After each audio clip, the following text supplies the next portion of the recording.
Hey, Koch Nitrogen, this is Dr. Mike Southwick. I'm going to be coming out and buying lunch for about 4 different dates in October.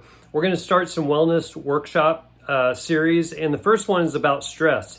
It's like, how does your body adapt to stress? How can you maximize the way you deal with stress? And maybe most importantly, what would make your body hold on to stress where you're not sleeping well and you don't have great energy and your digestion is all over the place. Maybe you've got some irritable bowel situations. Maybe hormones are all over the place. And maybe most importantly, how does stress affect your immune system and how do we maximize that?